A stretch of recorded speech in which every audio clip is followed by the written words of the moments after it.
మహేష్, ముందుగా మీరు చెప్పండి. తెలంగాణ వ్యాప్తంగా ఇవాళ ఎక్కడ చూసినా కూడా బీఆర్ఎస్ చేపట్టిన బాకీ కార్డుల ప్రచారం అయితే ఉద్యమంలా సాగుతోంది. ఎస్పెషల్లీ హైదరాబాద్లో జూబ్లీహిల్స్ బై ఎలక్షన్ ఉన్న సందర్భంగా బీఆర్ఎస్ బాకీ కార్డులను ఇంటింటికి చెరవేస్తుంది. వాళ్ళకి ఉర్దూ అని, తెలుగు అని వివిధ భాషలలో కూడా వాళ్ళకి అర్థమయ్యే భాషలలో బాకీ కార్డులను పంపిణీ చేస్తుంది. ఎస్పెషల్లీ జూబ్లీహిల్స్ అంటే అక్కడ మైనార్టీ ఓట్లు అనేవి కీలకము, బీసీ ఓట్లు కూడా కీలకము. ఇప్పుడు రాష్ట్రంలో బీసీలు, మైనార్టీలు కాంగ్రెస్ సర్కార్కి వ్యతిరేకంగా ఉన్నారు. వాళ్ళు చెప్తున్నారు, మేము ఖచ్చితంగా సునీత గోపీనాథ్కే మా మద్దతు అని చెప్తున్నారు. దానికి సంబంధించి పూర్తి డీటెయిల్స్ ఏంటి?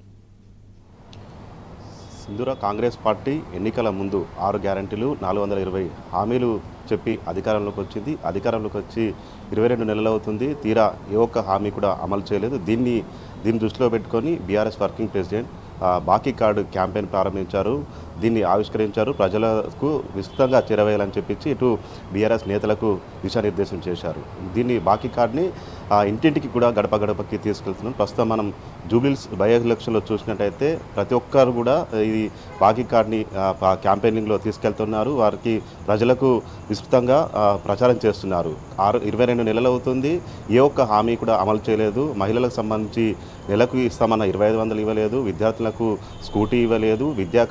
విద్యార్థులకు సంబంధించి విద్యా భరోసా కార్డు 5 లక్షలకు సంబంధించి ఇవ్వలేదు. అంతేకాకుండా ఆటో డ్రైవర్లకు సంబంధించి సంవత్సరానికి 12,000 ఇస్తామని చెప్పారు. అది కూడా ఇవ్వలేదు. ఇంకా దీంతోపాటు అనేక రకాలు 420 హామీల్లో కూడా ఏ ఒక్క హామీ అమలు చేయలేదు. దీన్నే ప్రధానాస్త్రంగా కూడా తీసుకొని జూబ్లీహిల్స్లో విస్తృతంగా ప్రచారం చేస్తున్నారు. ఇక బీసీలకు సంబంధించి కూడా ఇటు 42% రిజర్వేషన్లు అన్నారు. రిజర్వేషన్లకు సంబంధించి కూడా దానికి సంబంధించి కూడా డ్రామాలు ఆడుతున్న పరిస్థితి కనిపిస్తూ ఉంది. నిన్న మొన్ననే మనం హైకోర్టులో కూడా దీనికి సంబంధించి చూసిన పరిస్థితి కనిపిస్తూ ఉంది. ఇక ప్రతి ఒక్క వర్గాన్ని, అన్ని వర్గాలను కూడా కాంగ్రెస్ పార్టీ మోసం చేసింది. జూబ్లీహిల్స్ ఎలక్షన్లకు సంబంధించి చూస్తే ఇటు ఇదే అంశాన్ని మేజర్ అంశంగా ప్రధానంగా ప్రజల్లోకి తీసుకెళ్తున్న పరిస్థితి కనిపిస్తూ ఉంది. ఇక మాగంటి గోపీనాథ్, దివంగత మాగంటి గోపీనాథ్ గారు 3 సార్లు కూడా హైట్గా గెలిచారు.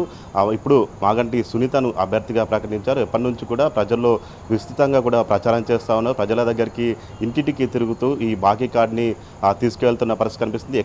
ఎక్కడ చూసినా కానీ ప్రజలు తిరగబడుతున్నారు, కాంగ్రెస్ పార్టీపై ఆగ్రహం వ్యక్తం చేస్తున్నారు. ప్రభుత్వం ఏర్పడి 22 నెలలు అవుతుంది. తమకు ఏ ఒక్క హామీ కూడా అమలు కాలేదని కూడా ఇటు ప్రజలు బీఆర్ఎస్ నేతలతో చెప్పుకుంటున్న పరిస్థితి కనిపిస్తూ ఉంది. తమకు వృద్ధులకు సంబంధించి పెన్షన్లు పెంచుతామని చెప్పారు. ఆ పెన్షన్లు కూడా పెంచట్లేదని కూడా వారు ఆగ్రహం చేస్తున్నారు. ఈ పెన్షన్లకు సంబంధించి కూడా ఆలస్యం అవుతుంది కూడా వారు చెప్పుకుంటున్న పరిస్థితి కనిపిస్తుంది. అదేవిధంగా ఇటు ఆటో కార్మికులు అయితే తమకు మహాలక్ష్మి పథకం వచ్చాక బస్సులలో మహిళలు ఎక్కువ ప్రయాణిస్తున్నారు. దీనివల్ల తమకు ఉపాధి కూడా కరువైంది. ఇప్పటికే పలువురు ఆటో డ్రైవర్లు కూడా ఆత్మహత్య చేసుకున్న పరిస్థితి కనిపిస్తూ ఉంది.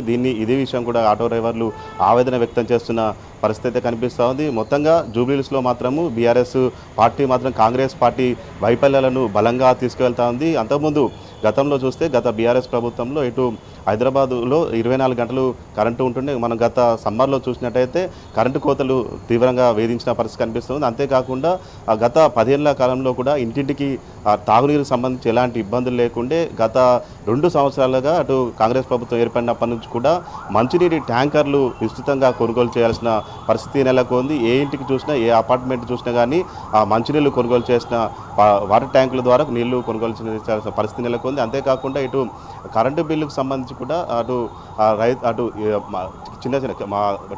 మంగళ షాపులకు సంబంధించి కావచ్చు, ఇతర వారికి 200 యూనిట్లకు సంబంధించి కరెంటు ఫ్రీ ఉంటుండే. అది కూడా వారు ఇవ్వట్లేదని కూడా ఆవేదన వ్యక్తం చేస్తున్న పరిస్థితి అయితే కనిపిస్తూ ఉంది. ఇక నీటికి సంబంధించి కొన్ని 25,000 లీటర్లకు సంబంధించి కూడా నీళ్లు ఉచితంగా అందిస్తూ ఉండే. ఆ పథకం కూడా ఎత్తివేశారంటూ కూడా ఆగ్రహం వ్యక్తం చేస్తున్న పరిస్థితి కనిపిస్తూ ఉంది. మొత్తంగా అటు కాంగ్రెస్ బాకీ కార్డు సంబంధించి అయితే జూబ్లీహిల్స్ నియోజకవర్గంలో విస్తృతంగా బీఆర్ఎస్ నేతలు కావచ్చు, కార్యకర్తలు అయితే ప్రచారం చేస్తున్నారు. ఇంటింటికి తీసుకువెళ్తున్నారు. 6 గ్యారెంటీలకు సంబంధించి 420 హామీలకు సంబంధించి కూడా ప్రతి ఒక్కరికి కూడా వారు సూక్ష్మంగా వివరిస్తున్న పరిస్థితి కనిపిస్తుంది. ప్రజలు మాత్రం తీవ్ర ఆగ్రహంతో ఉన్నారు. ఈ 22 నెలల కాంగ్రెస్ పాలనపై మాత్రం మండిపడుతున్న పరిస్థితి నెలకొంది.